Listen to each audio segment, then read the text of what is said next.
All right, so we'll get back started up with the 2019 version, which reports on 2018 land values and lease trends, a little bit of information that we'll be releasing tomorrow.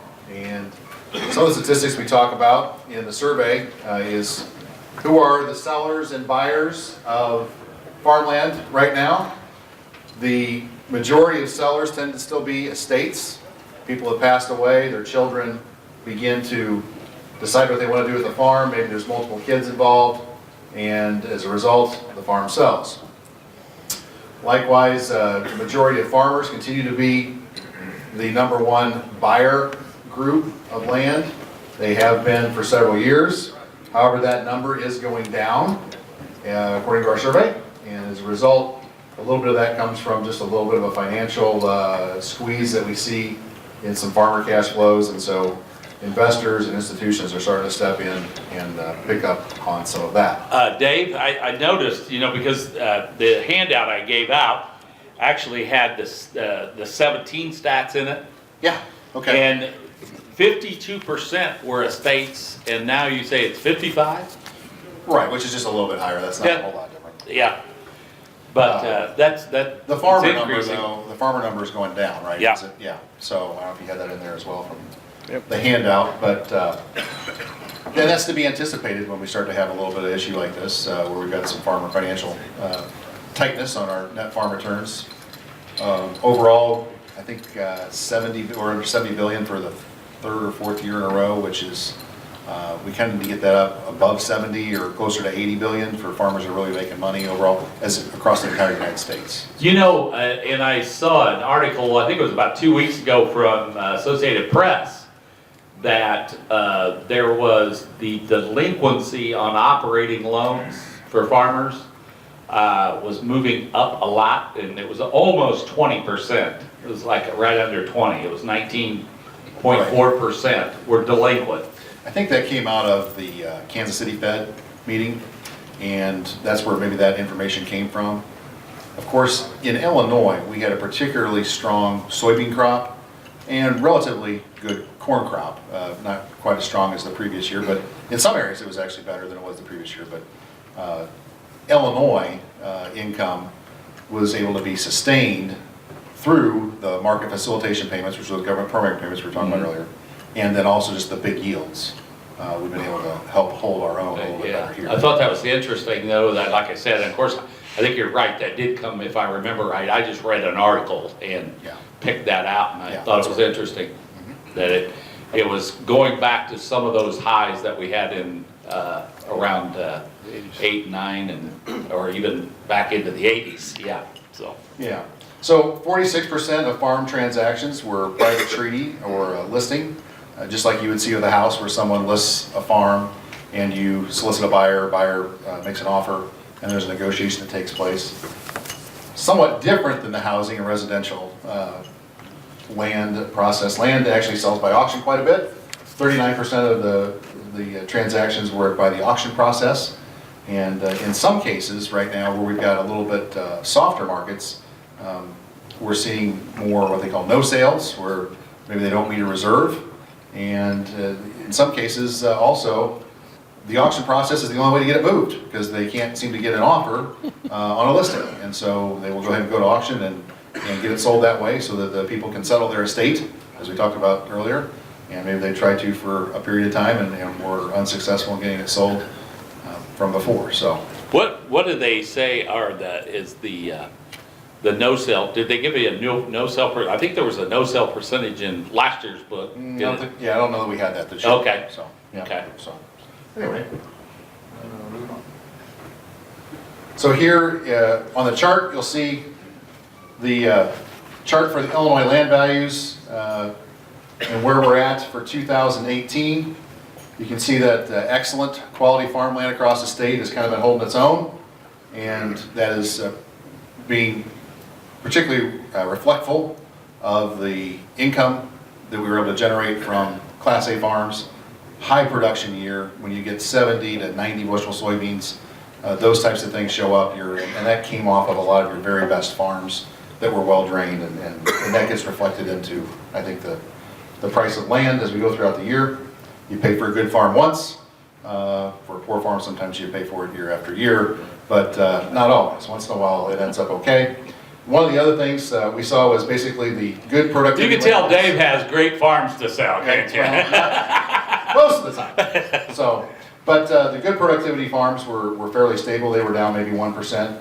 And then as you look at the bar chart here, and even onto the next page, I'll show you just a little bit. The average and fair quality land classes are actually up a little bit, and that is highly reflective of the type of land that was sold and the ranges that we put these PIs in. So these are broken down into productivity indexes and how they're done.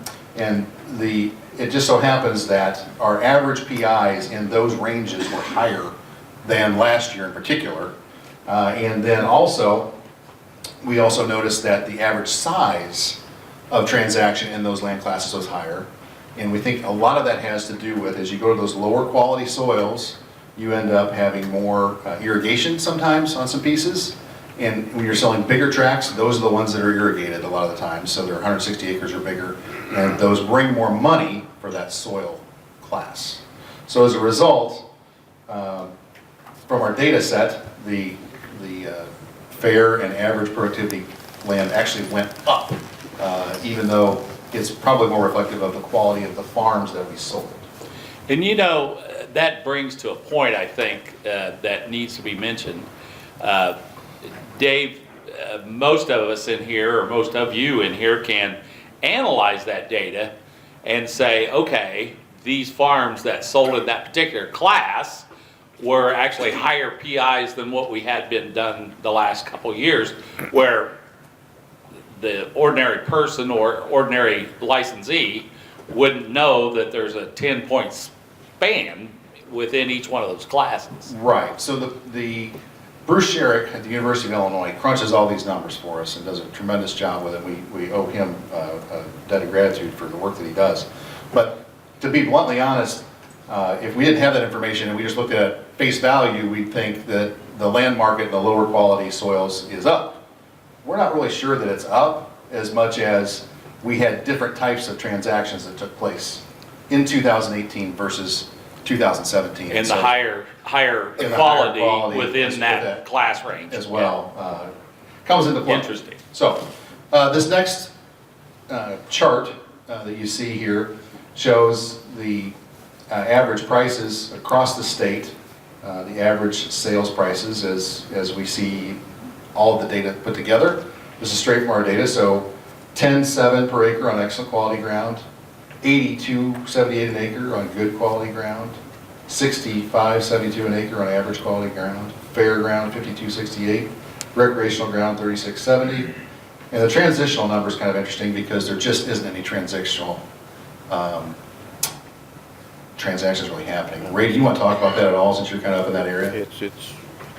It's just really quiet. There's still ground that was purchased some time ago for development, which has got the infrastructure to add to. And yeah, there's still hammers are pounding around Plainfield and Naperville and Oswego. But to my knowledge, any new ground that you call transitional is pretty much being sold at agricultural price. I sold one here, two of them here in the last year. And they were down around that, agricultural price level. So. As you look also at that chart, this is information that Bruce Sherrick puts together for us. It may be kind of tough to read, but I want to highlight in particular our 2001 to 2018 annual average compound growth rate for excellent quality ground is still over 7%, even with this downturn that we've had for the last 5-6 years, 5 years I guess. And part of the reason you see the institutional people looking at sometimes that fair or average quality ground, the cap rate on that is so the average return rate is 7.5. So it's also very comparable, so that could be part of the reason why they're looking at that land class as well. So, any other thoughts on that, Ray, you want to talk about? No? Okay. Recreational ground at 3670 is actually a tad bit stronger than it was a year ago, and sometimes that's reflective of the overall economy more so than the farm economy. Okay. Okay, want to talk, I think, are we at the point where we want to talk a little bit about leases? Yeah, let's talk about leases. Okay, and of course, preaching to the choir here for many of you, but I did want to ask some questions and maybe go out into the crowd a little bit, but percentage leases, in other words, how many of you are operating on any kind of percentage or crop share lease today as managed farms, okay? And what is the trend on that, I guess I would say? You know, in my area, when we do a crop share, we just use 50-50, you know, it's the old 50-50 thing. And I know that in other areas of the state, that changes a lot depending on the type of quality of the ground and things like that. So does anybody want to share, you know, like in your area, what's happening with percentage or crop share leases? Don't all speak up at once. Okay, Roger. I would say that approximately 40% of the farms that we manage are still on a 50-50 crop share. We have a very small holdings that is directed by an outside source that are on 60-40s that the tenant pays input costs higher than normal, but the normal crop shares are on 50-50. And then of that 60% that's left of the farms we manage, 60 to 70% of those are on variable cash rent. And then the balance is on a straight cash rent. And so I think if I heard your numbers, what were they? About 40% for crop share? Right. And then what on variable cash rent? We're probably, Or it's blended? of the balance of the 60% left, about 60 to 70% of that is on a variable. And then, The so balance is straight. straight cash rent. So, okay, so total then of all the farms you manage, what, about 30% are cash rent, straight cash rent, or 40? 25 on straight. Straight cash rent, okay. And how many of you are mainly doing just straight cash rent now? On the largest share of your farms, okay? And what kind of pressure have you seen on downward pressure on those, or have they been sustaining, or what are they doing on that? Pretty level? Pretty level? Yeah. Okay. Because I think we saw some weakness there for a while. So, yeah, so our. Weakening. Right. So our survey has shown this year that basically and we'll report this tomorrow as well, the excellent and better quality farms staying flat or stable, fine, on cash rents. Some of the lower quality farms, there may have been some slippage in cash rental rates. And once again, it's reflective of the fact that they just aren't as productive in a year where you have market prices that aren't as promising as they were a year ago going into the 2019 growing season. Whereas the excellent quality farms had those market facilitation payments with big money that helped sustain our incomes With big crops. with big crops, but only because of big crops. Yeah. And that was a one-time event. We're being told by the USDA, don't expect that to happen ever again, but it was a one-time Band-Aid to help keep things going. It provided a cash flow gap that we would have. So that helps sustain those higher cash rents on those better farms. Have you gotten much pushback from tenants? So that will be one of the things we talk about tomorrow. There is, we do ask that question in the survey, and that did rise slightly. About 7% more of the respondents said that there was about a 7% higher bit of pushback than there was a year ago.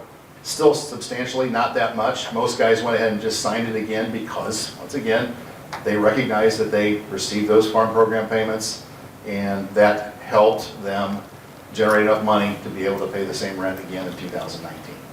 Luke, Ray, you guys want to comment on that? Go ahead. I would echo Dave's comments. To be honest, our area isn't too far away from his, and we saw a lot of the same, where, you know, I think like he said, you had the one-time payment and some great yields, and so I really think, you know, earlier in the year, I think a lot of people would have predicted this huge wave of downward momentum on cash rents or potentially even a lot of tenant changes because people couldn't quite, swing it because we've stacked tight year on top of tight year, how many years in a row now we're starting to lose count. But really, when all the data came in and was accumulated, it was largely uneventful. A lot of things stayed pretty much exactly where they were the year prior. Yeah, we anticipated there might be more pushback than there was. Actually, I guess we're really fortunate in our management portfolio. We've got some really nice farms, really some great operators. And fortunately too, most of our clients are willing to put CapEx or drainage when it's needed to a certain degree. So that does help mitigate a little of the risk to that operator to pay the rent. So our base rent is pretty high. We do have a flex. Jason and I are going to work on that flex again for this fall. We're not sure exactly where we want it to be. But we had absolutely no pushback whatsoever. I was just kindly amazed. But again, as you pointed out, the yields are good. The marketing program that we received on soybeans was good. And most people, I think, they don't want to give it up. They don't have to. And we always ask them, are you going to be okay? I mean, I always like to know. Don't want to surprise March 1. And all of our rents are due either March 1 or April 1, usually on all of our cash rents. And today, we are current. Everything's been paid. So we're just crossed our fingers and say, okay, next fall, let's see what happens again. One thing that I think where there was, I want to say some pushback or some releasing of leases, the average age of the farmer continues to grow. Yep. And as farmers get older, they start looking at which farms maybe aren't as profitable and how long do I want to farm something, maybe just for the exercise or just for the chance of continuing to farm it. And I think there were a few leases that maybe some guys gave up last year. They may still farm, but they're just farming fewer acres and they're keeping their most profitable acres. And they're giving up some of the ones where maybe the profit isn't quite as wide, or maybe they were starting to lose money or potentially going to lose money. Yep. And so as a result, they went in and gave those up and gave someone else the opportunity to farm. Yep. And are you seeing, and I think I heard this, but are you seeing this across classes of farms, or are you seeing? I would certainly say your lower soil productivity or lower quality farms, or maybe ones like Ray said, maybe they weren't kept up quite as well as some of the others. Maybe there's a few drainage issues, and so there's not the consistency of production that they would have had on perfect Class A, 160 acres that's well drained and they know they're going to have a crop on. Where there's more risk, maybe they just backed off and said, you know what, you can rent that to somebody else that wants to take that risk on. Are you guys seeing the same things? Pretty much? Okay. So in reality, it sounds like to me we're not really in much of a different position on farm management contract or leasing contracts than we were last year. Is that pretty much the same? Okay. Okay. And now I'm going to turn back over to Dave and kind of talk a little bit more about these lease trends. Well, I don't know if there's a particular trend that's a whole lot different than what we've seen before. This is a little bit what Roger was talking about in his composition of his portfolio of farms that he manages. Traditional crop share lease on average, our members that answer the questions here, 25% of them are traditional crop share leases, 20% of them are a straight cash rent lease, 23% are a variable cash rent lease, 10% are some kind of modified crop share lease, which may involve a difference in who pays the chemicals or a percentage of the fertilizer, or maybe there's an additional bonus rent, cash rent paid on top of a 50-50 to make a lease adjustment. So those types of things are discussed in there. And then custom farming, which is, we didn't talk about necessarily earlier, but that's where the owner collects 100% of the grain and pays the farmer for each particular planting, tillage, harvest, spraying, each particular thing they do. How many of you are provide that custom farm management? You do quite a few. Yeah, see, several of us have some custom farm Right. leases. And are you finding difficulty to hire people to do the? Quite honestly, no. A lot of guys like to do it because it helps them in their offset their cash rent, so it gives them some cash flow. Their bankers really like it. Yeah. To help them have some cash flow income for doing their work, so that they can help pay their bills. Yeah, because they get, get paid for their labor and Yeah. their equipment. Yeah, we typically pay them a couple times a year. We'll pay them in Yeah. the summer after the spring is over, and then we'll pay them again after the harvest. No risk. Okay. And what kind of, do you usually use U of I custom rates? Or Iowa State. Iowa State does a nice job of putting out some true farmer survey numbers and does a real good job as well. Okay, I know they always used to have we always called it the ULI custom rates or whatever. Right. And, but Iowa State does that. Iowa does an actual survey of farmers Yeah. and. They're more current. And More current. they do it every year. More current. And so Okay. it's an actual survey that gets placed on what they're actually being paid. Okay. So, is there, how does that, and I think if I remember the numbers that I looked at, and when I set this up off of last year's numbers, it appeared to me that custom farming actually did a better job for net income for landowners. Is that Yeah, normally so- true? Have you got Well, when that? you get 100% of it, it can certainly be good. Now, last year it was more money than it was this year, but actually it was more this year, sorry, on the Yeah. excellent quality ground. And as you look at the next slide, the items in green are all increases from 2017. The items in red are all decreases from 2017. So once again, that's reflective, I think, of those big yields on those good those really good farms, and those market facilitation payments that kicked in and helped the returns for each of those higher quality soil type land classes.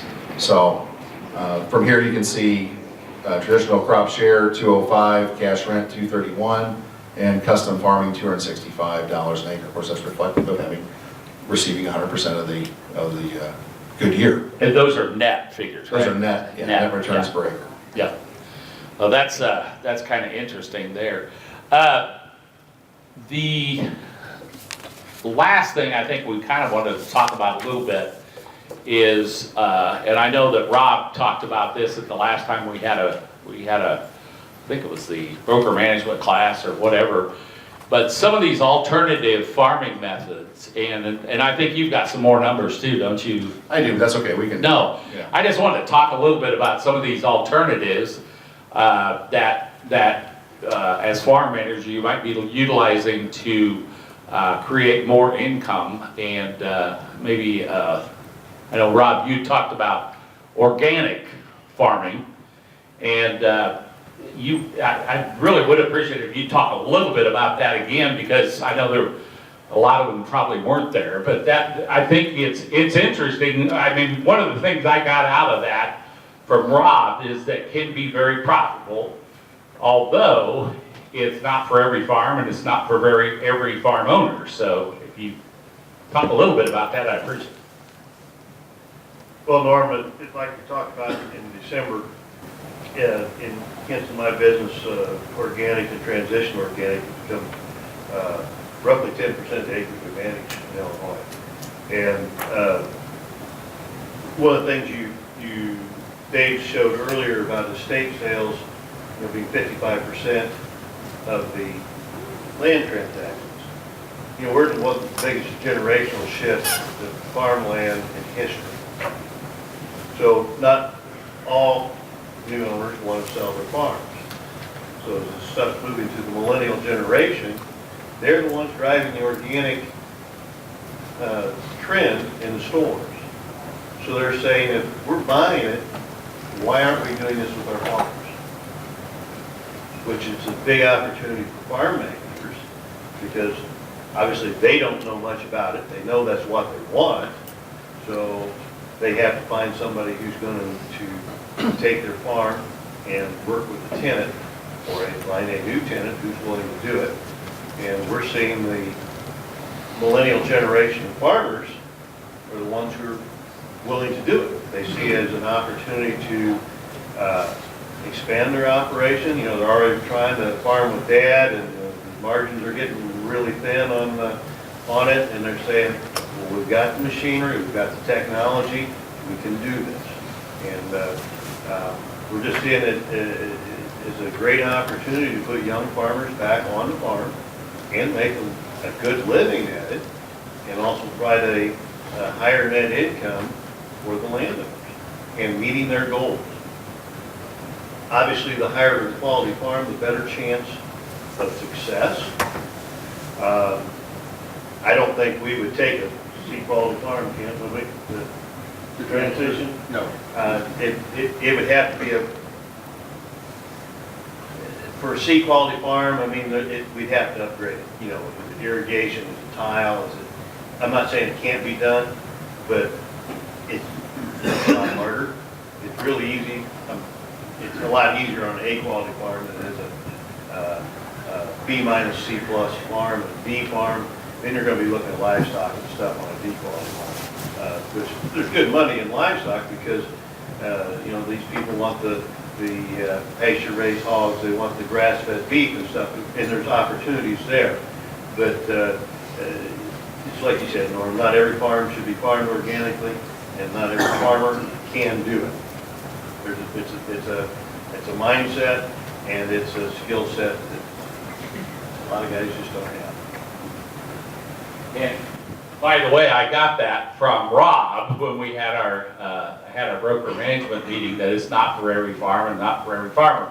The interesting part, and one of the things that I think, I know most of us in here absolutely understand the difference between non-GMO and then organic. And if somebody wants to explain that a little bit, I'd be tickled to death.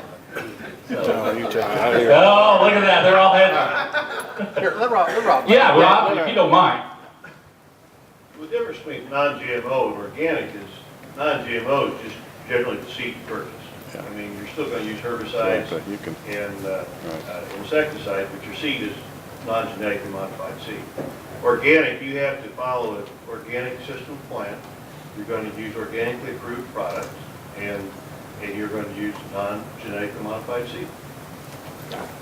And as we go forward, non-genetically modified is going to get more interesting as we use the CRISPR technology and some of these gene editing tools that really aren't genetically modified as per se, the way the USDA has it classified. So as a result, the organic thing might bring more merit to a certain extent if somebody really wants that. Because system. that is not approved in the organic Right. plan yet. Yeah, and something too that, you know, someone who might not be involved in agriculture, they might not be aware, you can't just wake up one morning and flip the switch and say, we're an organic farm. Right. 3 years. It's a 3-year transition period with a lot of ebbs and flows within that 3 years. So it's not some quick, painless And decision. it's a certification process too, if I'm not mistaken, right? Stack of paper about like that. A stack of paper about like that, okay.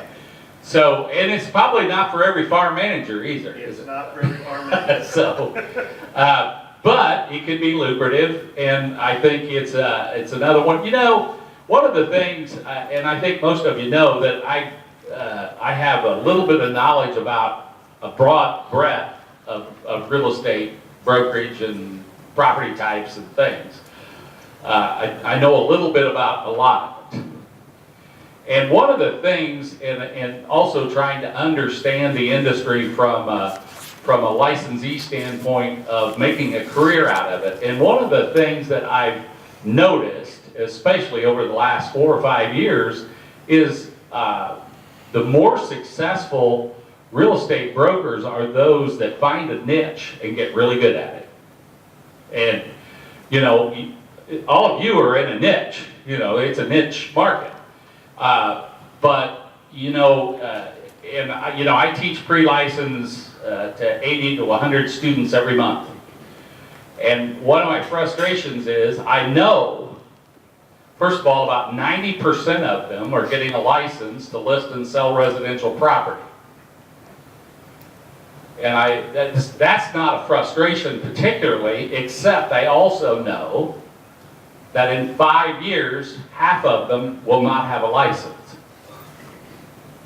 And then anecdotally, across the board, I have found, I've been asking the question in broker management classes, and I said, okay, when you bring on new agents, I don't care if they're farm managers, they're property managers, they list and sell residential, what they do, how many of those, if you've got 10 of them, how many are successful? And by successful, I mean they get in the business, they make a career out of it, and they make a living at it. And it's between 15 and 20%. Now we're doing something wrong. I don't know what it is, and I'm not sure it's this group Because one of the things, as I've gotten involved more with you folks, is that I find that just with meetings like this, you share information, you work together on things and talk about trends and things where that doesn't always happen. And you bring on a new licensee or a new farm manager or a new broker and you train them. And we've just lost that, I think, a lot in residential. And it's because of the model that we're using, I think, to some degree. And there's a lot of downward pressure on that. So you guys should be commended on how you help, because I will guarantee you, I look across this room and I see a lot more younger folks than I do in a residential real estate class. I just wanted to add that many of us are not employees, we're independent contractors. And as independent contractors, when you come into this business, if you don't work, you don't earn any commissions. And I think a lot of people don't understand when you first come into the business, it's really tough to get started. It's really tough the first 2 or 3 years until you can get referrals, you can develop your reputation, you can develop the skills you have in order to be good at what you do, and it takes a little while. You just don't come into the playing field expecting to be tremendous at it. It takes a lot of time to develop your business. It really does. And, you know, and like I said, the nice part that I see it like out of this group is you guys are always willing to help. You bring young people along, and that has a great effect. And because, and like I said, you're kind of in a niche world, and it's a bigger niche than a lot, but it's a niche. And or as Alex Ruggieri calls it, a niche. I call it a niche, I don't know. So anyway, I got that off my shoulders. You want to go over some more numbers? Or do we have anything else you want to talk about as far as these alternative leasing situations? Ray's got one. How about alternative crop? Or alternative crops, yeah. How about hemp? Now, y'all laugh, but at the National Land Conference of RLI in Albuquerque a week before last, probably the best presentation I've ever heard was put on about hemp. And we've got our own thoughts about what that really means, obviously, but I had no idea. I knew that, you know, twine, I remember Baylor twine way back and all that, and I knew paper. I had no idea how many applications that can be used for that's non-drug, basically. It's a whole different type of plant. You just ruined my joke. I know, Ray. I'm sorry. But, anyway, what I took back from that meeting, from that really great presentation is, the processing industry is lagging behind those of whom would like to be the growers. In fact, several growers have gone out and they raised it now where's it gonna go? So you always gotta know where your market's going before you put something in the ground. But we had a conference call a week ago with one of our major clients that came up. And they're quite interested in learning more about the application from the rental viewpoint. What kind of income can it bring to the marketplace? And we're in a corn soybean situation right now where we hope it gets better, but we're a global situation, a global type. Will hemp also find itself in the marketplace because it could be very, very competitive to the pulp industry in trees. Well, you can grow hemp every year. A tree takes a little while to develop to go into the pulp process. So it's something I really think, and all kidding aside, that we probably do want to watch, and watch particularly the processing end of it, and see who does get out there, because it can be used in concrete and reinforced. I was just amazed. Yeah, you were in there too. It was just amazing at what potential that may have, again, if there's not any big hang-ups and issues that people will get into. Luke? Yeah, I was there at the National Land Conference in New Mexico as well, and I think kind of what Ray said, we're kind of at that stage where it's really brand new to us around here, at least in this capacity, and we all know just enough to be dangerous a little bit. Right. You know, you can grow it for the stock or you can grow it for the oil, and there's different. I mean, it's a totally different crop. And I think the other thing that you hit on was the number one thing he went over and over is don't buy the seed unless you have the sale done.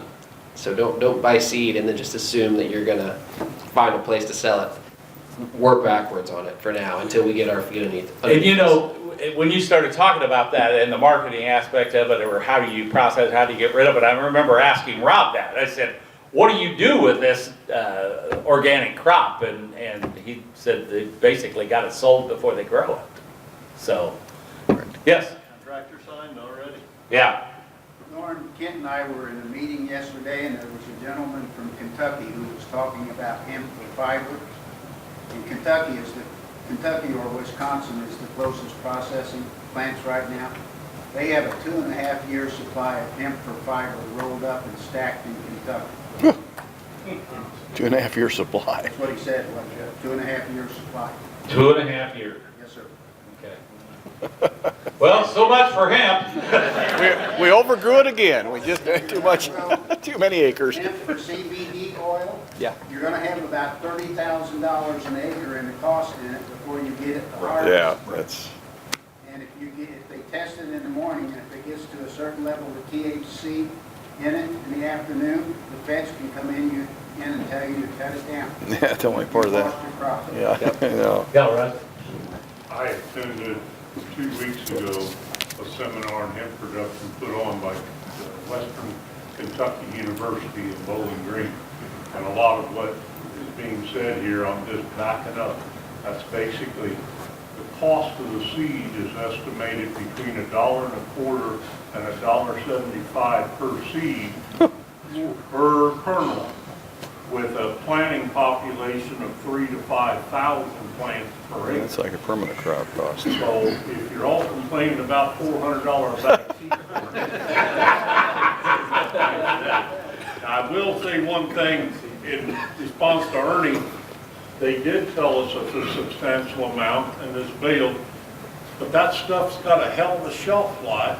And they're also talking about the upswing in this processing thing. They look to really basically explode. And the banking industry has been one of the drawbacks of this whole thing. And I just read something, I got some news flash through our bank that before the end of this month, that's to be voted on I presume it's a national level. No, actually, it's a state level, I think. Yeah, I think it is. The state, because I read the same article, Yeah. because part of the problem that they're having with medical marijuana and the manufacturer is banks that are federally chartered cannot handle that because it's still an illegal drug That's from a right. national standpoint. Yeah. So that's kind of part of it, I think. But I don't know, they're talking about doing something to pass a law that will allow it so that banks can, because a lot of them have said, no, we can't take the business, so, Interesting. or the cash from it. Yeah, I think there may be a little confusion, but sometimes even within our own industry, and I myself included, between the industrial side and was just super low, almost no THC versus something with, obviously, for medical marijuana. Right. It's completely high THC. Right. That's different. Yeah. So, yeah. But it could be maybe that there's even those low level, I don't know, who knows? The one thing I have learned about lending institutions, they're super careful about regulations. Right, right, and rightfully so. Yeah, absolutely, because they got a lot to lose a lot of times. Right. So, anything else on those kind of alternative crops or alternative leasing situations? If not, Dave, let's look at some more numbers. Well, I'll just wrap it up real quick. The survey finished out with our different land productivity types and how the different crop share and cash rent custom farm leases came in, and then the mid 1/3 ranges of where we're at. Obviously, on the highest cash rents, on the best ground, we're saying that we're averaging 327. Last year was 325. So we're very, very similar, just as what the guys have said out here to what we were a year ago. Okay. Anything anyone else would like to add?